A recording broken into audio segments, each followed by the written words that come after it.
தமிழ்ல வந்தா தமிழனுக்கு பெருமை வந்துருமே. இங்க தமிழனுக்கு பெருமை வரக்கூடாது. தமிழனுக்கு பெருமை வராம அந்த பெருமையில பங்கு போடணும். எப்படி? திராவிடம் வேறு, தமிழ் வேறு. தமிழ் மூலம், திராவிடம் ஒரு கேவலமானது. இது அதை வந்து தமிழரை இழிவுபடுத்தி சொல்வதற்காக அவன் சொன்ன ஒரு வார்த்தை. தெலுங்கர்களுக்கு வரலாறு இல்ல. ஏன்னா தெலுங்கர் அப்படின்னு எப்ப அவர் உருவாகிறாருன்னா, தமிழருங்கிற அந்த அடையாளத்தை அவரு வெறுத்து ஒதுக்கி வெளியில இருந்து வந்த அந்த சமஸ்கிருத அடிமையாகி, சமஸ்கிருத அடிமையானதுனால தனது இனத்தை பிரிச்சுட்டு போறாரு. இவர்களை இவங்களோட இன அடையாளத்தோட இவங்க இங்க அம்பலப்படுத்துறது தான் நம்ம அரசியல்ல ஸ்ட்ராங் ஆகிறதுக்கு ஒரே வழி. சு வெங்கடேசன் போன்ற நபர்கள் தெலுங்கர் என்று அம்பலப்படுத்துங்க. வணக்கம் பாரி. திமுகவுக்கு திடீர்னு கீழடி மேல பயங்கரமான பற்று. இப்ப அதாவது பாஜகவை பத்தி தினம் கேள்வி கேட்டுக்கிட்டே இருக்காங்க. திட்டமிட்டு தமிழர்களுடைய தொன்மையை பாஜக மறைக்கிறது அப்படின்ட்டு குற்றச்சாட்டு. சு வெங்கடேசனுக்கு எல்லாம் பயங்கரமான தமிழ் பற்று.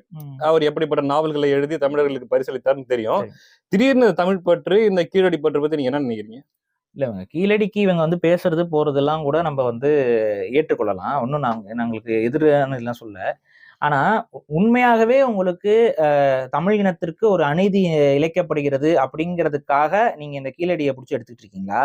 இல்ல திராவிடத்தால் தான் தமிழர்களுக்கு இந்த பெருமையெல்லாம் சேர்ந்ததுன்னு ஏதாவது ஒரு நெரேஷனை செட் பண்ணணுங்கிறதுக்காக நீங்க இந்த மாதிரி மாங்குன்னு தண்ணி குடிச்சிட்டு இருக்கீங்களாங்கிறதா எங்களுக்கு சந்தேகம். காரணம் என்னன்னா, இந்த கீழடி தமிழர் நாகரிகம்னே இவங்க வாயில இது வரைக்கும் வந்தது கிடையாது. இப்ப கீழடியை பத்தி கதறாங்க. ஆனா அது திராவிட நாகரிகம் தான் சொல்லிட்டு இருக்கிறாங்க. இன்னொன்னு புரிஞ்சுக்க வேண்டியது என்னன்னா, கீழடி என்பது ஆதி தமிழ் நாகரிகம்னு கூட சொல்ல முடியாது. கீழடி வந்து ஒரு வளர்ச்சி பெற்ற தமிழ் நாகரிகத்துடைய ஒரு சுவடு. புரியுதுங்களா? அது நமக்கு இன்னைக்கு தமிழ்நாட்டுல பொருட்கள் கிடைச்சதுல நமக்கு கிட்டத்தட்ட 3 லட்சம் ஆண்டுகள் பழமையான கற்கால ஆயுதங்கள் நமக்கு கிடைச்சிருச்சு. 2000 ஆண்டு பழமையான பானைகள் நமக்கு கிடைச்சிருச்சு. அந்த 2000 ஆண்டு பழமையான பானைக்குள்ள அரிசி நமக்கு நெல்லு போட்டு வச்சிருந்திருக்காங்க.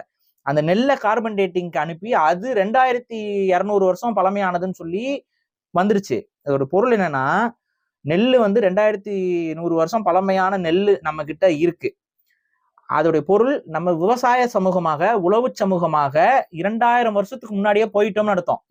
இந்த நெல்லு ஒரு வளர்ச்சி பெற்ற ஒரு அரிசி நெல்லுங்கிறது இயற்கையில இருந்து நமக்கு கிடைக்கணும் அப்படின்னா அது உடனே எல்லாம் கிடைக்காது. அதுக்கு கிட்டத்தட்ட பல ஆயிரம் ஆண்டுகள் நம்ம காட்டுல இருக்கக்கூடிய அந்த நெல் மணிகளை பயன்படுத்தி சின்ன சின்ன பருகுகள் எடுத்து அது ஒரு பெரிய நெல்லா சாப்பிட்ற அளவுக்கு வரணும் அப்படின்னா அதுக்காக கூடிய அந்த மரபணு மாற்றம் ஆகிறதுக்கான காலம் இருக்கு பாருங்க, அது ஒரு 300-400 வருஷம் ஆகும். அப்ப அந்த நெல் சொல்றது நமக்கு என்ன அப்படின்னா, 2500 வருஷத்துக்கு முன்னாடியே தமிழர்கள் உழவு சமூகமாக உருவாக்கி அதுல நாகரிகம் அடைஞ்சு 2200-300 வருஷத்துக்கு மேல நம்ம வந்து நெல்லை விவசாயம் பண்ணிக்கிட்டு இருக்கோம்ங்கிறது தான் இன்னைக்கு நமக்கு கிடைத்திருக்கக்கூடிய ஒரு விஷயம். இவ்வளோ பழமையான பல விஷயங்கள் தமிழ் சமூகத்துல இருக்கும் பொழுது அதுலயும் நீங்க வந்து கிட்டத்தட்ட 1800 ஆண்டு பழமையான மண் பானையும் நமக்கு கிடைச்சது. அந்த மண்பானையில நமக்கு வந்து தமிழ் எழுத்து எழுதப்பட்டிருந்துச்சு. அந்த மண்பானையை தொலைச்சிட்டானுங்க இவனுங்க. அந்த ஓடு அதை வந்து ரெக்கார்ட் பண்ணி அதை வந்து அதுக்கான ஆய்வுகள்லாம் சப்மிட் பண்ணதுக்கு அப்புறம் இன்னைக்கு அந்த மண் பானை ஓடு எங்கன்னா காணம்னு சொல்லிடுச்சு மைசூர் மியூசியம். மைசூருக்கு அனுப்பி வச்சிருந்தானுங்க, காணோம். இப்பெல்லாம் நீங்க கொந்தளிக்காம இப்ப கீழடிக்கு வந்து இவ்வளவு கொந்தளிப்பதற்கு காரணம் என்னன்னா, கீழடி என்பது ஆரம்ப காலகட்டத்திலிருந்தே இவனுங்க இன்வால்வ் ஆகிட்டே இருக்காங்க. இந்த மொத்தமா பாத்தீங்கன்னா இந்த திராவிட கூட்டம், திமுக கூட்டம், அதுல குறிப்பா இந்த சு வெங்கடேசன் போன்ற நபர்கள்லாம் அதுல வந்து தங்களை ஐக்கியப்படுத்திட்டு தான் என்னமோ போயிட்டு மண்ணை தோண்டி எடுத்த மாதிரியும் தான் எல்லா அகழ்வாய்வும் பண்ண மாதிரியுமே ஒரு முகத்தை காட்டிக்கிட்டே அலையறாப்புல அதுல ஆரம்பத்துல இருந்தே. அதனால என்னமோ இவரால் இது வந்து மக்கள்கிட்ட கொண்டு வந்து சேர்க்கப்படுவது போல தன்னை முன்னிலைப்படுத்திக்கிறதுக்கு தான் முயற்சி பண்றாரே ஒழிய உண்மையாகவே அதற்கு அவரு அரும்பாடுபடக்கூடியவர் அல்ல. நான் ஏன் சொல்றேன்னா, இப்ப கீழடி என்பது மதுரை தான், பழைய மதுரை தான் கீழடி. அந்த பழைய மதுரையுடைய சூடு தான் கீழடியாக இன்னைக்கு நமக்கு கிடைச்சிட்டு இருக்கு. அதை இன்னைக்கு ஆய்வாளர்களே சொல்லிடுறாங்க. இது தென் மதுரை என்று சொல்லக்கூடிய பழைய மதுரை தான் இன்னைக்கு நம்ம கீழடி எக்ஸ்கவேஷன்ல அந்த மதுரையோட ஒரு பாகத்தை தான் நம்ம எடுத்துருக்கிறோம். இந்த கீழடியை பற்றி நம்ம தெரிஞ்சுக்கணும் அப்படின்னா அது வந்து கிட்டத்தட்ட கிமு 700 அப்படின்னு சொல்லி நம்ம ஆய்வுகள்ல அகழ்வாய்வு துறை உறுதி செஞ்சிருக்கு. அதை தான் மத்திய அரசு ஏற்றுக்கல. ரிப்போர்ட்டை மாத்தி அனுப்பு, கிமு 700ன்னு சொல்லாத, கிமு 300ன்னு சொல்லி கொண்டு வா அப்படின்னு சொல்லி அவங்க அந்த ரிப்போர்ட்டை மாத்தி கேட்கறாங்க. ஏன்னா கிமு 300க்கு நம்ம கிட்ட நிறைய ஆல்ரெடி ப்ரூவன் தான். இப்ப தமிழ்நாட்டுடைய வரலாறு எடுக்கும் பொழுது நமக்கு சங்க இலக்கியங்கள்லாம் பேசப்படுற காலம், பாடப்பட்ட காலம் கிமு 300 அப்படின்னு சொல்லி முன்பே இருக்கு. நமக்கு ஃபுல் லிட்ரேச்சர் எவிடன்ஸுக்கே அதுக்கு இருக்கு. அப்ப கிமு 300ன்னு சுருக்கு, கிமு 300ன்னு சுருக்குங்கிறது தான் மத்திய அரசு சொல்றது. ஆனா இங்க இன்னைக்கு அகழ்வாய்வுத்துறை செய்த அதுவும் செஞ்சதும் மத்திய அகழ்வாய்வுத்துறையும் அதுல இருக்கு, தமிழக அகழ்வாய்வும் இருக்கு. 2 சேர்ந்து சொல்றது கிமு 700க்கு கொண்டு வரணும் அப்படின்னு தான் அவங்க சொல்றாங்க. ஏன் அப்படின்னா கீழடியில நமக்கு கிடைக்கப்பட்ட தொல்பொருட்கள் கிமு 300லயும் நமக்கு கிடைக்குது, கிமு 400லயும் கிடைக்குது, கிமு 500 வரைக்கும் கிடைக்குது. அப்ப இவங்க என்ன சொல்றாங்கன்னா, இப்ப கிமு 500, கிமு 300, கிமு 400 எல்லாத்துலயும் நமக்கு பொருட்கள் கிடைக்கிறதுங்கிறனால இந்த நாகரிகம் ஒரு 200 வருஷம் முன்னாடி உருவாயிருக்கும். ஆமா. அப்ப ஒரு 200 வருஷம் அவங்களே ரொம்ப பின்னாடி தள்ளி தான் போடுறாங்க. 200 வருஷத்துல இவங்க இந்த இடத்துல வந்து ஒரு சிவிலைசேஷனை ஸ்டார்ட் பண்ணிருக்கலாம் அப்படின்னு தான் அவங்க சொல்றாங்க. அப்ப ஒரு 200 வருஷத்துக்கு முன்னாடி தூக்கி போட்டு கிமு 700ல இந்த நாகரிகம் உருவாகி இருக்கும் தான் அவங்க சொல்றாங்க. அதையே நம்ம ஏற்கல. அதுக்கு முன்பு இருந்தே நாகரிகம் இருந்திருக்கும்ங்கிறதா நம்மளுடைய கருத்து. ஏன்னா நம்ம ரொம்ப வருஷமா இங்க இந்த மண்ணுல இருக்கிறோம். ஆனா இதையும் கூட மத்திய அரசு ஏத்துக்கல. இல்ல, ஒரு கலாச்சாரம் ஒரு இடத்துல நிலைச்சு நிக்கணும்னா அதுக்கு சில நூற்றாண்டுகள் டைம் எடுக்கும் இல்லையா? ஆமாங்க. அந்த நூற்றாண்டை இவங்க 2 நூற்றாண்டுல முடிச்சிடுறாங்க. அதுவே தப்பு. முதல்ல 200 வருஷத்துல எல்லாம் வந்துருச்சு அப்படின்னு சொல்லிட்டு அவங்க மாத்த பாக்குறாங்க. கிடைத்த பொருட்கள் இருந்து ஒரு 200 வருஷத்தை மட்டும் முன்னாடி போட்டு அப்பதான் தொடங்குச்சுன்னு சொல்றது வந்து ஏற்கல நம்ம. ஆனா அதன் கூட அவன் ஏற்கல. அந்த கிடைச்சிருக்க ஆர்டிஃபேக்ட்ல கரெக்டா வையே, அதுல லேட்டா கிடைச்சது என்னது, கிமு 300 தானே லேட்டா கிடைச்சது, அப்ப காணாம போனதுன்னு சொல்லுங்கிறான். அது தோன்றதை பத்தி பேசாத, அது காணாம போனதை பத்தி பேசுங்கிறான். மண்ணுக்குள்ள புதையுதுங்க, அந்த மண்ணுக்குள்ள புதையிற தருணம் தான் நாகரிகம் அப்படிங்கிற கான்செப்ட்ல அவங்க சொல்ல பாக்குறாங்க. இது எப்படி பைத்தியார்த்தமான கூட்டம் இல்லையா? அது கடைசியா கிடைச்ச ஆர்டிஃபேக்டோடைய டேட் தான் கிபி, ஆக்சுவலா கிபி 200. அவங்க கிபி 200 ஆர்டிஃபேக்ட் கிடைச்சிருக்கு. இவங்க வந்து கிமு 700ங்கிறாங்க. இவங்க என்ன சொல்றாங்கன்னா கிமு 300, இது ரெண்டுக்கு நடுவுல ஒரு இடம். கிமு 300ல வந்து நீ ஒத்துக்கோ, சரி ஒத்துக்கிறோம் நாங்க. ஆனா கிமு 700 அப்படின்னா அது ரொம்ப ஃபர்தரா உள்ள போகுது. அதுக்கு ஈக்குவலா நாங்க இங்க எதையுமே காட்ட முடியாது. அப்ப என்ன ஆயிரும்னா, நாகரிகம் தொடங்கியது தென் பகுதியிலன்னு வந்துரும். தென் பகுதியில இருந்து நாகரிகம் தொடங்கி வடக்கு போச்சுங்கிற மாதிரி வந்துரும். அதை வந்து ஏற்கறதுக்கு இந்தியா ஒத்துக்கல. இந்திய அரசு வந்து அதை ஏற்க மனம் இல்லை. அவர்கள் என்ன சொல்றாங்கன்னா, வடக்குல இருந்து கீழே போச்சு அப்படின்னு சொல்ல பாக்குறாங்க. அது மட்டும் இல்லாம அங்க இருக்கக்கூடிய வட இந்தியாவில் இருக்கக்கூடிய எல்லா ஆர்கியாலஜிஸ்டும் அவங்களுடைய மைண்ட் செட் என்னன்னா, சரஸ்வதி நதியில் நாகரிகம் தொடங்கியதுன்னு சொல்ல பாக்குறாங்க. அதேதான், இல்லாத ஒரு நாகரிகத்தை சரஸ்வதி நதி எப்படா மூழ்குச்சுன்னு, அப்படி ஒரு நதி எங்கடா இருக்குன்னா, நீங்க ஒரு பழைய நதியை காட்டுறானுங்க. அந்த நதி எப்படா போச்சு ஓடுச்சு அப்படின்னு கேட்டா, அது டைனோசர் காலத்துல ஓடி இருக்கு. அதை இவங்க புராண காலத்தோட போயிட்டு இது பண்ணி, இப்ப உலகம் முழுக்க பல நதிகள் உருவாகும், ஓடும். நதி எப்ப உருவாகும்? நீங்க வந்து ஏதாவது அதிகமா மழை பெய்யற இடத்துல ஒரு மலைப்பகுதியில மழை பெய்யும். மழை பெஞ்சு ஒரு இடத்துல போயிட்டு இருக்கும். இப்படி போற இடத்துல ஏதாவது ஒரு இடத்துல சின்ன ஒரு எர்த்குவேக்கோ ஏதோ ஆகுதுன்னா அந்த பாதை மாறி வேற ஒரு பாதையில போக ஆரம்பிக்கும். சில நதிகள் வந்து இதனால தடைப்பட்டு போய் காணாம போறதுக்கு வாய்ப்பு இருக்கு. இல்ல திமுக ஆட்சியினால காணாம போறதுக்கு வாய்ப்பு இருக்கு. புரியுதுங்களா? இந்த மாதிரி இல்ல மலைகளை உடைக்கிறதுனால காணாம போயிடும். இப்படி நதிகள் காணாம போறது வரலாறுல பல காரணங்கள் இருக்கும். இப்ப அப்படி ஒரு நதி காணாம போகுது. இப்படி இந்த மாதிரி உலகத்தில் காணாம ஆக்கப்பட்ட நதிகள் நீங்க கணக்கெடுத்தீங்க அப்படின்னா அதுவே கிடக்கும், பல லட்சம் நதிகள் அப்படி ஓடி மறைஞ்சிருக்கும். இவனுங்க என்ன பண்றானுங்க, இந்தியாவுல ஒரு இடத்துல ஒரு நதி ஓடி இருக்கு அப்படிங்கிறதுக்கு ஒரு எவிடன்ஸ் எடுக்கிறானுங்க. அந்த எவிடன்ஸ் எடுத்துட்டு இந்த நதி தான் சரஸ்வதி நதி, இந்த சரஸ்வதி நதி வந்து புராணத்துல குறிப்பிடப்பட்டிருக்கு அப்படின்னு சொல்லி அவங்க சொல்றாங்க. இந்த புராணத்துல குறிப்பிடப்படக்கூடிய சரஸ்வதி நதி அப்ப ஓடிக்கிட்டு இருக்கு. இங்க இருக்கிற நதி ஓடாம இருக்கு. இதுதான் சரஸ்வதி நதின்னு எதுவும் யாரும் சொல்லல. ஆனா இவனா சொல்லிக்கிறான். சொல்லிட்டு இது எப்ப ஓடாம நின்னுச்சுன்னு தெரிஞ்சதுன்னா நம்மளுடைய புராணம் எப்ப நடந்துச்சுன்னு கண்டுபிடிச்சிடலாம் இவன் முடிவுக்கு வரான். முதல்ல இது சரஸ்வதியே கிடையாது, இருந்தாலும் நாங்க அப்படிதான் முடிவுக்கு வருவோம். சரி ஓகே அப்படின்னு அவன் என்ன நினைச்சான், இந்த நதி அநேகமா நின்னு போய் ஒரு 10 வருஷம், அது 10,000 வருஷம், ஒரு 20,000 வருஷம் வரைக்கும் இருக்கலாம் அப்படின்னு நினைச்சிட்டு பார்த்தா கடைசியில அது லட்சம் ஆண்டுகளுக்கு முன்னாடி போயிருக்கு. அப்ப டைனோசர் காலம், ஜுராசிக் பீரியடுக்கு போயிட்டான். அப்ப ஜுராசிக் காலகட்டத்தில் இருந்தே இங்க வந்து இந்துக்கள் வாழ்ந்து வருகிறோம், சனாதனம் வாழ்ந்து வருகிறது அப்படின்னு இவங்க ஒரு கதை. அதான் இவங்க தான் பல இவங்களுக்கு பின்னாடி அதுதான் அது அப்படிதான் சொல்றாங்க. அந்த டைனோசர் வச்சு தாங்க நாங்க வந்து இந்த ஒரு ஏஐ டெக்னாலஜி வந்ததுக்கு அப்புறம் கேரளால டைனோசர்ஸ் எல்லாம் இருக்கிற மாதிரி ஒரு வீடியோ ஒண்ணு பறந்துச்சு. டீரெக்ஸ் இங்கதானே போய்கிட்டு இருக்கும் அப்படின்னு அவங்க பிடிச்சி திருத்துட்டு வருவாங்க. அந்த மாதிரி இவங்க வந்து நீங்க இன்னைக்கு பசுமாட்டு கோமியத்தை குடிச்சோன்னு நினைக்கிறியா நீ? இல்ல, நாங்கெல்லாம் அந்த கால ட்ரைசராப்டாப்ஸோட கோமியத்தை குடிச்சு வளர்ந்தவங்க நாங்கிற மாதிரி இவங்க ஒரு கதை அடிச்சுக்கிட்டு இருக்காங்க. அறிவு கட்டவனுங்களா, அது டைனோசர் காலம்டா. அதுல ஒரு நதி ஓடி காணாம போயிருக்கு, அதுக்கான சுவடுகள் இருக்கு. ஆனா அதை எடுத்து கொண்டு வந்துகிட்டு நீ வந்துட்டு இது பார்க்க முடியாது. இப்ப எடுத்துக்காட்டுங்க, இமயமலையில வந்து பாத்தீங்கன்னா உங்களுக்கு கடல் உயிரினங்களுடைய ஃபாசில்ஸ் கிடைக்கும். ஓகேங்களா? அது இன்னைக்கு ஒரு சாமி பொருளா மாத்தி வச்சிருக்காங்க. அந்த படிகம்னு சொல்லி ஒண்ணு விற்பாங்க, பாத்திருக்கீங்களா? அது வந்து பாத்தீங்கன்னா ஃபாசில்ஸ், இந்த பழைய காலத்து அமோனைட்னு சொல்லி ஒரு உயிரினம், அந்த அமோனைட்டோட ஃபாசில்ஸ் வந்து கிடைக்குது, நீங்க இமயமலையில கிடைக்கும். அதுக்கு காரணம் என்னன்னா, இந்திய கண்டம் இருக்குல்ல, இந்திய கண்டம் வந்து ஆசிய கண்டத்தோட மோதுது. அதனாலதான் அங்க கீழே இருக்கிற நிலப்பரப்பு மேல் நோக்கி எழும்பி அது இமயமலையா மாறுது. ஒரு காலத்துல கடலுக்குள்ள கூட இருந்திருக்கலாம்ன்ற மாதிரி. ஆமா, இல்ல அதுதான் இன்னைக்கு ஃபேக்ட். அது வந்து டைட்டானிக் பிளேட்ஸ் நகர்ந்ததுல இந்திய கண்டம் வந்து ஆப்பிரிக்கத்துல இருந்து உடைச்சிட்டு வந்து இங்க இருந்து மோதுதுல, இங்க இருந்து மோதும் பொழுது என்ன ஆகுதுன்னு பாத்தீங்கன்னா, கடல் பகுதியாக இருந்த இடம் வந்து மலை பகுதியாக மாறுது. அப்ப அந்த காலகட்டத்துல வாழ்ந்த கடல்சார் உயிரினங்கள் எல்லாம் அந்த மலைகள்ல அப்படியே செத்து போயிருக்கும். அது ஏதாவது ஒரு சிலது ஃபாசில் ஆயிருக்கும். அப்படி ஃபாசிலான அமோனைட்னு சொல்லக்கூடிய உயிரினம், அதோடைய அது ஒரு ஒண்ணு இல்ல, நத்த ஓடு மாதிரி ஒண்ணு இருக்கும். அந்த நத்த ஓடுக்கு முன்னாடி அந்த நம்ம ஆக்டோபஸ் இருக்குல்ல, இந்த நம்ம ஸ்குவிட்னு ஒண்ணு சாப்பிடும்ல, கனவா மாதிரியும், அந்த கனவாக்கு ஒரு ஓடு வச்ச கனவா மாதிரி ஒண்ணு இருக்கும். அதுதான் அந்த அமோனைட்னு சொல்றது. அந்த உயிரினம் வந்து கொஞ்சம் இவ்வளவு பெருசு இருக்குன்னு வைங்களேன். அதுல சின்னது இருக்கும், பெருசு இருக்கும், எல்லாமே இருக்கும். அதோடைய ஃபாசில் கிடைக்குது, அந்த ஓடு வந்து கல்லா மாதிரி கிடைக்குது நமக்கு. எங்க இமயமலையில. அதோட பொருள் என்னன்னா, இமயமலை ஒரு காலத்துல கடலுக்கடியில இருந்து அது மேல வந்துச்சுன்னு. ஆனா அதோடைய காலம்லாம் வந்து பாத்தீங்கன்னா சில லட்சம் ஆண்டுகளுக்கு முன்னாடி. அப்பெல்லாம் டைனோசர்கள் வாக்கிங் போயிட்டு இருக்கிற டைம்ல நடந்த ஒரு விஷயம் அது. ஆனா அத வந்து எடுத்துக்கிட்டு இன்னைக்கு வந்துட்டு இங்க கிடக்குது, அதனால வந்து கடலுக்கடியில இருந்து இந்தியாவை தூக்கிட்டு வந்து ஒரு புராணம், ஏதாவது ஒரு கதை இருக்குன்னா அந்த புராணத்தோட ஒப்பிட்ட கூடாது. ஆனா அப்படிதான் இங்க ஒப்பிட்டுக்கிறாங்க. அந்த வரலாறுல இருந்து அவங்க என்ன சொல்ல வராங்கன்னா, சனாதன தர்மம்னு ஒண்ணு ஸ்டார்ட் ஆச்சு. அந்த சனாதன தர்மம் தான் இண்டஸ் வேலி சிவிலைசேஷனுக்கு போச்சு, கீழடிக்கு வந்துச்சுன்னு அவங்க சொல்றதுக்கு பாக்குறாங்க. அப்ப அங்க வந்து நாகரிகம் ஸ்டார்ட் ஆச்சுன்னு சொன்னா, கீழடி மாதிரி ஏதாவது ஒரு சைட் அங்க கிடைக்கணும்ல. அப்பதானே அதை சரஸ்வதியோட கொண்டு போய் உருட்டலாம். ஆனா அங்க பாவம் எதுவுமே கிடைக்கல. அதெல்லாம் காடா இருந்தது. அங்க ஒரு நாகரிகமும் இல்ல. இப்ப அவங்களுக்கு அந்த இடத்துல எந்த ஒரு நாகரிகமும் அந்த சரஸ்வதி நதி பக்கத்துல கிடைக்காதனால இவங்கனால அதை ப்ரூவ் பண்ண முடியாது.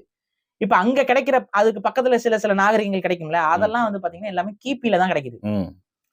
தோண்டி பார்த்துட்டான், எல்லாம் கிபில கிடைக்குது. அதுக்கு முன்னாடி இங்க தமிழ்நாட்டுல ஒரு நாகரிகம் இருந்துச்சுங்கிற மாதிரி காட்டிட்டோம் அப்படின்னா, இவன் சொல்ற கதையே எல்லாமே இங்க இருந்து ஆரிஜின் ஆனதுன்னு வந்துரும். இப்ப சிந்து சமவெளி நாகரிகம் வந்து அதுல கிடைச்சிருக்கிற பொருளோட கார்பன் டேட்டிங் எத்தனை இதுக்கு முன்னாடி போகுது? அது கிட்டத்தட்ட நமக்கு 2000 ஆண்டுகளுக்கு முன்னாடி அந்த நகரம் இருந்திருக்கு. இல்ல கிமுல எத்தனை வருது? அது 5000 ஆண்டு வரைக்கும். இப்ப இருந்து 5000 ஆண்டுக்கு வரைக்கும் நமக்கு பழமையான அது இருந்திருக்கு அந்த நாகரிகம். அது அழிஞ்சு 2000 வருஷம் ஆச்சு. அதாவது அந்த இண்டஸ் வேலி வந்து மண்ணோட மண்ணா புதைஞ்சு 2000 வருஷம் ஆச்சு. அப்ப 2000 வருஷத்துக்கு முன்னாடி நமக்கு அந்த இண்டஸ் வேலி கிட்டத்தட்ட 2500 வருஷத்துக்கு முன்னாடி இண்டஸ் வேலி வந்து அந்த மக்கள் அதை விட்டுட்டாங்க அந்த பகுதியை. அதற்கு காரணமும் இப்ப கண்டுபிடிச்சிட்டாங்க. அது வந்து நதி வந்து மாறி போயிருது, அதனால அவங்களுக்கு வறட்சி ஏற்பட்டுருது. அவங்க வேற ஒரு நதியை நோக்கி அவங்க நகர்ந்துருக்காங்க. இவ்வளவுதான். அது சிம்பிள் தான். தண்ணி பிரச்சனைங்க, தண்ணி இல்ல, ஆட்டோமேட்டிக்கா அந்த பகுதியில இருந்து நாகரிகம் நகர்ந்து வேற ஊருக்கு போயிடும். இவ்வளவுதான் விஷயம். இது இவங்களுக்கு என்ன பிரச்சனைனா, இண்டஸ் வேலி சிவிலைசேஷனும் எங்களோடது அப்படின்னு அவங்க சொல்லணும் அப்படின்னா அதுக்கு ஏதாவது ஒரு ப்ரூஃப் இருக்கணும். அது சான்ஸ்கிரிட்டுக்கும் அதுக்கும் சம்பந்தம் இல்லாம கிடக்கு. இப்ப இதுல இன்னொரு ஒரு பெரிய தலைவலி அவங்களுக்கு, கீழடி ஒரு தலைவலியை கொடுத்துருச்சு. முழு குதிரை எலும்பு கிடைச்சிருச்சு கீழடியில. இப்ப அது வேற இவங்களுக்கு ஒரு தலை. ஏன்னா இவங்க ஒரு கதை வச்சிருந்தாங்க, இண்டஸ் சிவிலைசேஷன் வந்து இண்டஸ்ல வந்து குதிரையோட வரைபடம் எல்லாம் இருக்கு. சோ இவங்க என்ன சொல்ல வந்தாங்கன்னு பாத்தீங்கன்னா, இந்த பகுதியில வந்து மக்கள் வந்து கொஞ்சம் மக்கள் வாழ்ந்துகிட்டு இருக்காங்க. அப்ப அங்க வெளியில இருந்து அந்த ஸ்டெப்பி புல்வெளியில இருந்து வந்த மக்கள் குதிரைகள் இதெல்லாம் வச்சிருந்தனால அவங்க கொஞ்சம் பலம் பொருந்தியவர்களா இருந்தாங்க. டெக்னாலஜில டெவலப்பா இருந்தாங்க. குதிரைகள் இருந்தனால குதிரை வண்டிகள் அவங்களிடம் இருந்தது. அதெல்லாம் வந்து இங்க கொண்டு வரும் பொழுது அதுவும் இதுவும் சேர்ந்து இங்க ஒரு சிவிலைசேஷன் உருவாச்சு அப்படின்னு சொல்லி, அப்படின்னாச்சு நம்ம சேர்ந்து உருவானோம்ங்கிற மாதிரி சொல்லிக்கலாம்னு வச்சிருந்தாங்க. அந்த தியரியை உடைக்கிற விதமா கீழடியில நமக்கு இப்ப இந்தியாவிலேயே மிக பழமையான குதிரை எலும்புகள் கிடைச்சிருக்கிறது கீழடியில. இப்ப இது என்ன ஆயிப்போச்சுன்னா, குதிரைகள் வந்தது நில வழியா கிடையாது, மாறாக கடல் வழியாகன்னு ஒண்ணு உருவாயிருச்சு ஒரு தியரி. இப்ப இது வேற இவங்களுக்கு ஒரு தலை குடைச்சல். இப்ப என்னன்னா, அதுவும் அந்த குதிரையும் கூட அவங்களால உரிமை கொண்டாட முடியாது. குதிரையும் சவுத்துல வந்து முன்னாடியே உனக்கு இண்டஸ்ல கிடைக்கிறதுக்கு முன்னாடியே குதிரை வந்து இங்க கிடைச்சிருக்கு. இப்ப அப்ப எந்த கதையுமே அவங்களுக்கு பொருந்தல. அப்ப இதெல்லாம் அவங்க பாத்துட்டு என்ன பண்றாங்கன்னா, கீழடி வந்து பெருசா பேசப்படக்கூடாது, இருட்டடிப்பு பண்ணாங்க. அந்த இருட்டடிப்பு மீறி கீழடி வந்து பேசப்படுது உலக அளவுல. அப்ப உலக அளவுல பேசப்படுறப்ப அவங்க என்ன பண்றாங்க, இத சரி டேட்ஸை கொஞ்சம் குறைச்சிட்டோம் அப்படின்னா அப்படி அட்ஜஸ்ட் பண்ணி நம்ம மேட்ச் பண்ணிக்கலாம், இது கொஞ்சம் முன்ன பின்னன்னு சொல்லிக்கலாம் அப்படின்னு சொல்லி அவங்க பிளான். அதனால அந்த டேட்டை குறைக்கணும்னு பாக்குறாங்க. பட் பச்சையே தெரியுது இல்ல அவங்க பண்றது. அது ரொம்ப ஆப்வியஸா தெரியுது. நம்ம ம். விடக்கூடாது. தமிழக அரசு அது விடக்கூடாது. அத நாங்க விட மாட்டோம்னு சொல்லிட்டு, இப்ப இவங்க திமுக காரங்க, திராவிட தரப்புலாம் வந்துட்டு போர்க்கொடி தூக்குறாங்க. ம். ஆனா நீ விட மாட்டேன்னு சொல்லிட்டு, நீ என்ன ஐடென்டிட்டி சொல்ற? திராவிட நாகரிகம்ங்கிற. ம். அவன் என்ன சொல்லுவான்? திராவிடம்னா அது எங்க இருந்து வருதுன்னு கேட்பான். அது ம். சான்ஸ்கிரிட்ல இருந்து வருது. சோ நீ ஆட்டோமேட்டிக்கா யாருக்கு வேலை பார்க்குற? ம். இப்ப நீ வந்து என்ன சொல்ல? திராவிட நாகரிகம்ங்கிற. திராவிடம்ங்கிற வார்த்தையே சான்ஸ்கிரிட். ம். அப்ப சான்ஸ்கிரிட் தானே முன்னாடி வருது. அப்ப நீ திராவிட நாகரிகம் சொல்லாத. ம். வேற என்ன சொல்லு? வேற என்ன பேர் வைப்ப இதுக்கு? தெலுங்குன்னு சொன்னா மாட்டிப்போம். தெலுங்கு சான்ஸ்கிரிட் உள்ள வந்ததுக்கு அப்புறம் உருவாச்சுன்னு அவங்களுக்கே ஒத்துக்கிறாங்க. ம். தெலுங்கர்களே ஒத்துக்கிறாங்க. இப்ப என்ன பண்ண முடியும்? தமிழ் நாகரிகம்னு சொல்லணும். அது ஏன் வாய்க்கு வர மாட்டேங்குது? இல்ல இப்படியும் சொல்லலாம். இப்ப நேத்து கூட பார்த்தேன். திருமாவளவன் அவர்களுடைய வீடியோ ஒண்ணு. கரெக்டா பேசுறாப்புல. ஆரம்பத்துல இருந்து ஒரு 7 நிமிஷம் கரெக்டா பேசிட்டே வரப்புல. எதனால ஆரியர்கள் தமிழர்களுடைய அந்த நாகரிகத்தை மறைக்க பார்க்கிறார்கள்? நம்முடைய தொன்மை வெளிப்பட்டுச்சுன்னா அவர்களுடைய வரலாறு எல்லாம் இத மாட்டிக்குவாங்க அப்படின்றதெல்லாம் கரெக்டா பேசுறாப்புல. பரவாயில்ல, சூப்பரா பேசுறாப்புல. நானும் உத்து பார்த்துட்டே இருந்தேன். பினிஷிங் முடிக்கும் போது வந்துட்டு ஆனாலும் தமிழ் வேறு திராவிடம் வேறு இங்கு சிலர் பிதற்றிக் கொண்டிருக்கிறார்கள். திராவிட நாகரிகம் தான் கீழடி நாகரிகம் அப்படிதான் முடிகிறாப்புல. அது என்ன மாதிரியான ஒரு லூசுத்தனம்னு தெரியல. தெலுங்கு எப்படிங்க உருவாச்சுன்னு கேட்டா, தமிழும் சமஸ்கிருதமும் சேர்ந்து தெலுங்கு உருவாச்சு. அப்ப தெலுங்கு வந்து பியூர், இப்ப நீங்க தமிழ் தான் திராவிடம், திராவிடம் தான் தமிழ்னு சொல்லிட்டீங்க. அப்ப தெலுங்கு என்ன? தெலுங்கு பியூர் திராவிடம் இல்ல. ஏன்னா சான்ஸ்கிரிட் ஒண்ணு கலந்துதான் தெலுங்கு உருவாச்சுன்னு நீயும் சொல்ற, அவனும் சொல்றான். அவனும் அதான் சொல்றான். ஒரு மொழியில சான்ஸ்கிரிட் கலந்தனாலதான் தெலுங்கு வந்துச்சு. கன்னடக்காரன் என்ன சொல்றான்? ஒரு மொழியில அந்த ஒரு மொழி எந்த மொழின்னு அவன் சொல்லல. அவன் அதுவும் கூட தமிழ்னு ஒத்துக்க மாட்டேங்கிறான். அந்த மொழி தமிழ் நீங்க சொல்றீங்கல்ல அட்லீஸ்ட். இப்ப நான் கேட்கிற கேள்வி என்னன்னா, சமஸ்கிருதம் கலந்ததால் தான் தெலுங்கு, கன்னடம், மலையாளம் போன்ற மொழிகள் உருவாயிருக்குங்கிற பட்சத்துல பியூரஸ்ட் ஃபார்ம் ஆஃப் திராவிடம் நீ சொல்ல வருது என்ன? தமிழ் தானே. அப்ப திராவிடத்திலே மிக பியூரான ஒரு விஷயத்த நீ தமிழ் நாகரிகம் தானே சொல்லணும். எந்த கலப்பும் இல்லாத சமஸ்கிருத கலப்பு இல்லாத ஒரு நாகரிகத்தை தமிழ் நாகரிகம் தானே சொல்லணும். ஏன்னா சரி, திராவிடங்கிற வார்த்தை எந்த மொழியுடைய வார்த்தை? தமிழ் இலக்கண மொழிப்படி திர அப்படிங்கிற வார்த்தை வருமா? வராது. திர அப்படிங்கிற வார்த்தை எதுல வருது? சான்ஸ்கிரிட்ல வருது. இப்ப நான் என்ன கேக்குறேன்னா, உன்னை அடிமைப்படுத்த வந்தவன், உன்னை அழிக்க வந்தவன், உன் மீது வெறுப்பு கொண்டவன் உன்னை என்ன சொல்லி அழைத்தானோ அதை உனது அடையாளமா நீ சுமப்பியா? இப்ப வந்து ஒருத்தவங்க நம்மள சூத்திரன்னு சொல்லிட்டாங்களா, அதை நானே ஏத்துக்கிறதுக்கு சமம் இல்லையா அது? இதுதானே. இப்ப தமிழர்கள் எல்லாம் ஆரியர்கள் சூத்திரர்கள் என்று சொல்லி இருக்கிறார்கள்னு இவங்க எல்லாம் சொல்றாங்கல்ல. சரி, அவன் சொல்லிட்டு போறான். இப்ப அவன் சொல்லி இருக்கிறான். அவன் சொல்லிருக்காங்கிறதுக்காக நம்ம சூத்திரர்கள் ஆயிருமா? அதை நீ அக்செப்ட் பண்றியா? நீ சூத்திரங்கிறத மட்டும் அக்செப்ட் பண்ணல. இப்ப திராவிடம்னு யார் நம்மள சொல்லியிருக்கா? அதே ஆரியன் தான்டா நம்மள திராவிடம் சொல்றான். நீ அதே சொல்ற. அவன் உன்ன திராவிடன்ங்கிறான். நீயும் ஆமா நான் திராவிடம்னா இது என்ன பொருள்? அப்ப ஆரியன் சொன்ன எல்லா கோட்பாட்டையும் நீ ஏத்துக்கணும் அப்படின்னா அதுதானே. இந்த பேரை ஏத்துக்கிறனா எல்லாத்தையும் ஏத்துக்க. திராவிடம்ங்கிற அடையாளத்தை ஏற்க கூடாது முதல்ல. திராவிடம் வேறு, தமிழ் வேறு. தமிழ் மூலம். திராவிடம் ஒரு கேவலமானது. அது அதை வந்து தமிழரை இழிவுபடுத்தி சொல்வதற்காக அவன் சொன்ன ஒரு வார்த்தை. சரி, நீங்க சொல்றபடி அந்த திராவிடம்ங்கிற வார்த்தை தமிழிலிருந்து திரிந்துதான் வந்துச்சு. தமிழ்ல திரமில அந்த ல அவனுக்கு வரல, அதனால டன்னு போட்டான். திரமிடங்கிறதுக்கு அந்த மீயை விட்டுட்டு திரவிட அப்படின்னு சொல்லி மாறிட்டான் அப்படின்னு சொல்லி நீங்க ஏதோ ஒரு வட கதை சொல்றீங்க. வடன்னு மாறி வடையாயிருச்சுன்னு. சோ இந்த திராவிடன் அப்ப தமிழிலிருந்து தான் மாறுச்சு திராவிடம் அப்படின்னு நீங்க சொல்றீங்களே. அப்ப அதுக்கு மூலத்துல என்ன இருந்திருக்கு? தமிழ் தான் இருந்திருக்கு. அப்ப தமிழில் இருந்துதான் கன்னடம் வந்துச்சுன்னு சொல்லும் போது இந்த திராவிட உருட்டெல்லாம் வேற உருட்டு உருட்டுனாங்க பாத்தீங்களா? புரோட்டோ திராவிடம் தூக்கிட்டு வந்தாங்க பாத்தீங்களா? ஏண்டா மயிறு, திராவிடம்ங்கிறதே தமிழ்ல இருந்து வந்துச்சுன்னு நீ ஒரு பக்கம் எங்க காதுல பூ சுத்திட்டு, கன்னடம் வந்து தமிழ்ல இருந்து வரலன்னு சொல்லும் பொழுது நீ என்ன சொல்லிருக்க? திராவிடம்ங்கிறதே தமிழ்ல இருந்து தாண்டா வந்துச்சு, நீ திராவிட மொழின்னு சொன்னாவே தமிழ் மொழின்னு தாண்டா பொருள்னு சொல்லணும்ல. எவனாவது அதை பேசினானா? அப்ப இதுல இருந்து என்ன தெரியுது? ஆரியர்கள் எந்த நோக்கத்திற்காக தமிழர்களை திராவிடர்னு சொன்னாங்களோ அதே இழிவுபடுத்தும் நோக்கத்துலதான் இவனுங்களும் நம்மள திராவிடர்னு சொல்றது. நம்மள இழிவு செய்யறாரு. திராவிடம்னு சொல்லி அந்த இழிவை நாங்க ஏற்கல. நாங்க தமிழர்கள். எங்களை இப்படி சொல்ல கத்துக்கும். தமிழர்கள் சொல்லு. இப்ப எனக்கு என்ன ஒரு சந்தேகம்னா, இப்ப இவங்களோட திடீர் தமிழ் பற்று, கீழடி பற்றுக்கு பின்னாடி தொடர்ச்சியா அந்த ஈடி ரெய்டு இந்த விஷயத்தெல்லாம் பயந்துட்டு இருந்தாங்க. இந்த பெயர்கள் ஆகாஷ் பாஸ்கரன், இந்த விக்ரம் ஜூஜு இந்த பேர்ல அடிபட்டு இருந்துச்சு. இப்ப அதுல இருந்து மடை மாத்திரத்துக்காக திடீர்னு இப்ப இதை கையில் எடுத்திருக்காங்களோ அப்படின்ட்டு ஒரு சந்தேகம். இல்ல, எனக்கு எப்படி படுது அப்படின்னா, இன்னைக்கு ஓரளவுக்கு இவங்களுடைய அடையாளங்களை வந்து மக்களுக்கு தெரிய ஆரம்பிச்சிச்சு. வெங்கடேசன் எதுக்கு இந்த முங்குறாருன்னா, அவர் ஒரு தெலுங்கருங்கிறது இன்னைக்குதான் நிறைய மக்களுக்கு தெரிய தொடங்கி இருக்கு. ஒரு பக்கம் வந்துட்டு சோழர்களுடைய அடையாளமாக இருக்கக்கூடிய செங்கோலை வந்து பாஜக கையில் ஏந்தும் போது, செங்கோல் வந்து ஒரு அடிமைக்கு தனத்தின் அடையாளம் அப்படின்னு சொல்லி கதறிக்கிட்டு வர அதே வெங்கடேசன் அதே செங்கோல் எடுத்துக்கொண்டு போய் திருமலை நாயக்கர் கையில கொடுக்குறாரு. திருமலை நாயக்கர் கையில செங்கோலை கொடுக்கும்போது அது அடிமைத்தனத்தின் உச்சமா கண்ணுக்கு தெரியல, அது ஒரு பெருமை மிகு அடையாளமா அவன் கண்ணுக்கு தெரியுது. ஆனா அதே இதை பாஜக சோழர்களுடைய செங்கோல்னு சொல்லும் பொழுது உனக்கு அது அடிமைத்தனத்தின் உச்சம்னு நீ சொல்ற அப்படின்னா உனக்கு யார் மேல வெறுப்பு? பாஜக மேல வெறுப்பா, சோழர்கள் மேல வெறுப்பா? செங்கோல் மேல ஆக்சுவலா நீ நல்லவனா இருந்தா நீ என்ன பண்ணிருக்கணும்? பாஜக காரங்க செங்கோலை எடுப்பது செங்கோலுக்கு இழுக்குன்னு சொல்லணும்.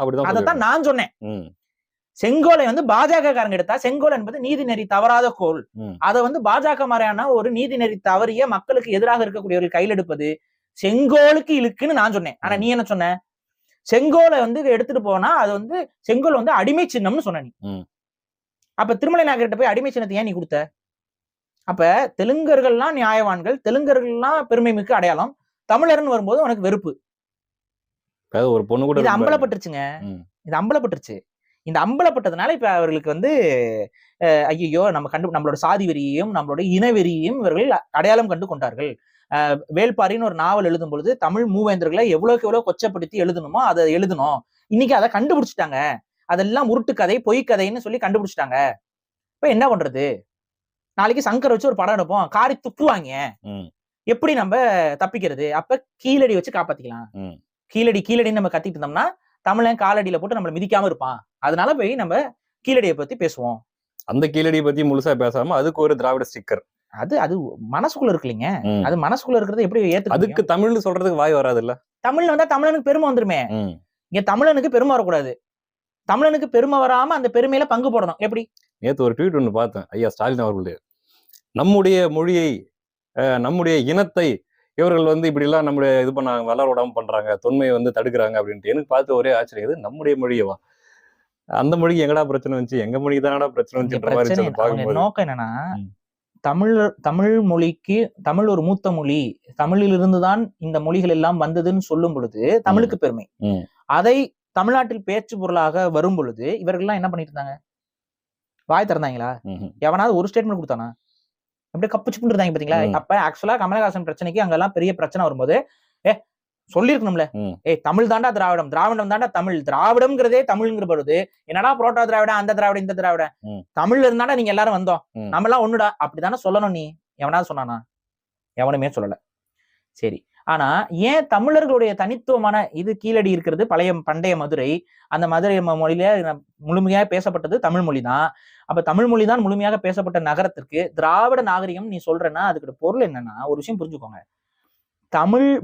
தமிழர்களுக்கு வரலாறு உண்டு, தமிழர்களுக்கு பெருமை உண்டு, தெலுங்கர்களுக்கு வரலாறு இல்ல. ஏன்னா தெலுங்கர் அப்படின்னு எப்ப அவர் உருவாகிறாருன்னா, தமிழருங்கிற அந்த அடையாளத்தை அவரு வெறுத்து ஒதுக்கி வெளியில இருந்து வந்த அந்த சமஸ்கிருத அடிமையாகி, சமஸ்கிருத அடிமையானதுனால தனது இனத்தை பிரிச்சுட்டு போறாரு. அப்ப பெருமை எங்க அவர் தேட முடியும்? இவெல்லாம் கீழேன்னு சொல்லிட்டான், அரவம் அத்வானம்னு காதை பொத்திட்டான் திருமலை நாயக்கன். அரவம்னு சொல்லிட்டு இழிவான மொழின்னு சொல்லிட்டான். அந்த மொழியில பாடுறதே கேவலமானதுங்கிறான், என்னை பத்தி பாடாத அந்த மொழியிலங்கிறான். எப்படி? அப்ப என்ன, அவன் வெறுத்திருக்காங்க அந்த மொழியை. அந்த வெறுத்து சமஸ்கிருதத்துல இங்க படையெடுத்து வரக்கூடிய தெலுங்கர்கள் முதல்ல இங்க பாடுறது என்னன்னா மதுரா விஜயம்ங்கிறது. அந்த மதுரா விஜயத்தை பாடுறது யாருன்னு பாத்தீங்கன்னா குமார கம்பனனுடைய மனைவி. குமார கம்பனனுடைய மனைவி மதுரா விஜயம்ங்கிறத மதுரையை படையெடுத்து வந்த நிகழ்வை பாடுறாப்ல. அத தமிழ்ல பாடல, தெலுங்குலயும் பாடல, சான்ஸ்கிரிட்ல பாடுது. அப்ப தெலுங்கை விட அது எதை உயர்ந்ததா கருதி இருக்குது? சமஸ்கிருதத்தை அந்த அம்மா கருதி இருக்குது. தெலுங்கர்கள் தமிழ்நாட்டில் முதல்ல உருவாக்கிய முதல் விஷயம் தான் மதுரா விஜயம். அந்த மதுரா விஜயமே சான்ஸ்கிரிட்ல தான் இருக்கு. அப்ப இவங்க எதை பெருமையான அடையாளமா கருதி இருக்கிறாங்க? சான்ஸ்கிரிட்ட. ஆனா இன்னைக்கு அதை சொல்ல முடியுமா இவங்களால? வெளிப்படையா சொல்ல முடியாது. ஆனா அதே நேரத்துல இவர்களுக்குன்னு ஒரு பெருமை இல்லை இப்ப. ஏன்னா இவங்களுக்கு அடையாளமே இல்ல. எந்த அடையாளம் இருந்தாலும் ஒன்னா சான்ஸ்கிரிட்டா இருக்கும், இல்லைன்னா தமிழுக்குள்ள வரணும், தமிழுக்குள்ள வந்தா இழிவு. அப்ப சான்ஸ்கிரிட்டுக்குள்ள பூந்து தமிழ் அப்படிங்கிற அடையாளத்தை திருடணும்னா அதுக்கு இருக்கிற ஒரே வழி என்ன? திராவிட வழி தானே. பொதுவா திராவிடம்னு சொல்லிட்டா அது பொதுவாயிருதுல, அந்த இதுல பெருமைப்பட்டுக்கலாம், திராவிட பெருமைங்க அப்படின்றலாம். தெலுங்கருக்கு பெருமை இல்ல, அதனால திராவிட பெருமைக்குள்ள உட்காந்துக்கிறது. எந்த தமிழ் பெருமையை திராவிட பெருமைன்னு பொதுமைப்படுத்துறது மூலமா இதைத்தான் அவர் பண்ணிட்டு இருக்காரு. இதை நம்ம அனுமதிக்க கூடாது. தமிழர்கள் அனுமதிக்கிறாங்க. திராவிடம்னு சொல்லும் பொழுது நமக்கு ஏன் கோவப்படணும், நம்ம ஏன் எதிர்க்கணும்னா இதைத்தான், இது ஒரு திருட்டுத்தனம். அது தமிழர் பெருமையும் தமிழர் அடையாளத்தையும் திருடுவது. அதுக்கு உண்மையாவும் நிக்கிறது இல்ல. இன்னைக்கு ஒரு முட்டா பையங்க அவனுக்குலாம் பேரை சொல்ல தேவையில்ல, ஒரு தமிழ் புலவருடைய பேரை வச்சு சுத்திட்டு இருப்பான், ஒரு முட்டாக்கு இருக்கேன். அந்த புலவருக்கு அதனால கேடுதான், சரிங்களா? அந்த முட்டாள் என்ன போட்டிருக்குன்னா, இலங்கையில வந்து வேடர்கள் தான் முதலில் வந்தவர்கள். புரியுது யார சொல்றீங்க. வேடருடைய நாட்டுல தான் தமிழர்களும் சிங்களவர்களும் வந்து குடியேறினாங்கன்னா, அறிவு கட்ட முட்டாளே, வேடன், வேட்டை, வேட்டுவம் இதெல்லாமே தமிழ் வார்த்தை. அந்த பேரே அவங்க அந்த பழங்குடி மக்களுடைய பேரே வேடன், வேடர் தான். இது அவங்க அந்த மண்ணின் மைந்தர்களாம், தமிழர்கள் வந்து வெளியில இருந்து வந்தவங்களாம். என்ன பேச்சு இது? ஏன்டா அவன் தமிழ் பழங்குடிடா, அவனுடைய மொழி தமிழ் தான் ஒரு காலத்துல. இன்னைக்கு அவன் மொழியை வந்து வளர்ச்சி பெற விடாமல் பண்ணதுனால அதோட இலக்கண மரபுகளை இழந்து இன்னைக்கு அதை எதோட போய் கம்பேர் பண்ண, தமிழ்ல தான் கம்பேர் பண்ணா எழுத்தொடி மற்ற ஒரு மொழியாக மாறி இருக்கும். சில கலப்பு வார்த்தைகள் கலப்பட வார்த்தைகளோட கலந்து இருக்கும். அப்படிதான் இருக்கு. ஏன்னா அவங்களுக்கு எழுத்து இது வச்சிருந்தீங்கன்னா தான் அந்த கிராமர் எல்லாம் அவங்க கரெக்டா வந்திருப்பாங்க. கல்வி அறிவு பெற்றிருந்தால்தான் அதை வந்து தொடர்ச்சியாக கொண்டு வந்திருக்க முடியும். இல்லைன்னா அந்த மொழி செதஞ்சுதான் போகும். கல்வி அறிவற்ற இடத்துல மொழி செதையும். இது ஒரு மொழி கொஞ்சம் கொஞ்சமா அப்டேட் ஆயிட்டே வரும்போது கடைசியா அப்டேட்டே ஆகாம நிக்கிறது வந்து அவுட்டேட்டட் வெர்ஷனா மாறிடும். அந்த மாதிரி அவுட்டேட்டட் வெர்ஷன்ல அவங்க பேசிட்டு இருக்காங்க. ஆனா அவங்களுக்கு எழுதலாம் முடியாது அவங்க மொழியை. ஆனா அந்த மொழியுடைய மூலம் என்பது தமிழ் மொழி தான். ஆனா அவங்க வந்து வேற இனம்னு சொல்லி அவன் பேசிட்டு இருக்கான், பைத்தியக்காரன். நான் ஒரே ஒரு கேள்வி தான் அவன்கிட்ட கேட்டேன், அவன் பதில் சொல்ல மாட்டான் அதுக்கு. கண்டிப்பா நான் கேட்டு பல மணி நேரம் ஆச்சு. இல்ல பதில வராது. எந்த கேள்வி அந்த வேடர்கள் திராவிடரா ஆரியரான்னு கேட்டிருக்கேன், அதுக்கு என்ன பதில் சொல்லுவான்? பதில் வராது. அதான் சொல்லிட்டல, பதில் வராது. வேடர்களை திராவிடர்னு சொன்னீங்கன்னா அப்ப திராவிடர் வேறு தமிழர் வேறுன்னு நீயே சொல்ற கணக்கா? இப்ப புரியுதா? இவங்க இப்படி வந்தா அப்படி ஓடுறதுங்க. அதேதான் அவங்களோட நோக்கம் என்னன்னா தமிழருக்கு எதிராக பேசணும். தமிழர்கள் தான் அந்த மண்ணின் மைந்தர்கள்னு சொன்னா இவனுக்கு என்ன எரியுது? ஒண்ணும் இல்ல, சிங்களர்கள் வந்து குடியேறியவர்கள் நீங்க சொல்லிட்டு இருங்க, நான் தமிழனே வந்தேறிங்கிறப்போ புரியுதா? அப்ப யாருக்கு நீ வேலை பாக்குற? ஒரு இனப்படுகொலையாளனுக்கு வேலை பாக்குற. அப்ப இவனுக்கு யாரு இங்க இந்த மண்ணுக்குள்ள தமிழகத்துக்குள்ள இருந்து உட்காந்துக்கிட்டு இவன் பேசிட்டு இருக்கலாம்? யாரு? தமிழர்களை இனப்படுகொலை செய்தவனுக்கு ஆதரவாக பேசுறவன் யாரு? அப்ப எனக்கு புரியுதா? நம்ம என்ன சொல்றேன், தெலுங்கு வெறுப்பு பேசுறீங்க, தெலுங்கு எதிர்ப்பு பேசுறீங்கன்னு. இவனுக்கு என்ன சொல்ல முடியும் நம்ம? ஏண்டா இனப்படுகொலையாளனுக்கு ஆதரவே அவன் பதிவை போட்டுட்டு இருக்கான் தமிழ்நாட்டுல வந்து உட்காந்துக்கிட்டு. அப்ப இன்னைக்கு வரைக்கும் அவனுடைய உளவியல் என்னன்னா தமிழர் விரோத உளவியல். அவனே அதுல மாற்றான். கேள்வி கேட்டா பதில் இல்ல. வேடன்னு சொல்றீங்க, அவன் திராவிடனா வேற என்னடா? அவன் திராவிடம் சொன்னா செருப்பு கழட்டி அடிப்பேன் இப்ப அவனை. ஏண்டா திராவிடன் இந்த பக்கம் தமிழ்நாட்டுல கேட்டா திராவிடரும் தமிழரும் ஒண்ணுங்கிறது, அங்க போய் வேட திராவிடம் தானடான்னு சொன்னா அப்படியே அமைதியா கடந்து போறது.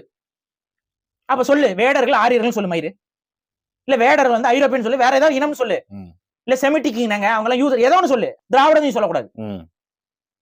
வேடர்கள் திராவிடர்களாம், தமிழர்கள் திராவிடர்களாம். ஆனா அங்க இருக்க வேடர்களுக்கும் தமிழர்களுக்கும் தொடர்பு கிடையாதான். இலங்கையில திராவிடர்களுக்கும் தமிழர்களும் இல்ல, தமிழ்நாட்டுல தமிழர்களும் திராவிடர்களும் ஒண்ணு. எவ்வளவு பெரிய பித்தலாட்ட பயலுங்க. அதான் பாரு, இந்த இவங்க கிட்ட கேட்ட கேள்விக்கு நம்ம எத்தனை கேள்வி வேணா கேட்கலாம். இந்த மாதிரி தமிழுக்கு எதிராக பேசிட்டு இருக்காங்க இல்லையா, கேட்ட கேள்விகள் எல்லாமே இந்த வடிவேலு கிட்ட அர்ஜுன் சொல்லிட்டு இருப்பாரு, அந்த பிள்ளையை கரெக்ட் பண்றதுக்கு என்னென்ன பண்ணணும்ட்டு. அதுக்கு வடிவேலு சொல்றாரு நெக்ஸ்ட் ஏன்னா எதுவுமே இல்ல. அந்த மாதிரிதான் அவங்க கிட்ட கேள்வி கேட்டா பதிலாம் வராது. அவங்க பாட்டு கருத்தா கொட்டி தள்ளிட்டு இருப்பாங்க. இங்க தமிழர்களுக்கு நான் வைக்கக்கூடிய கோரிக்கை என்னன்னா, இவர்களை இவங்களோட இன அடையாளத்தோட இவங்களை இங்க அம்பலப்படுத்துறது தான் நம்ம அரசியல்ல ஸ்ட்ராங் ஆகிறதுக்கு ஒரே வழி. சு வெங்கடேசன் போன்ற நபர்கள் தெலுங்கர் என்று அம்பலப்படுத்துங்க. நன்றி பாரி. நன்றி.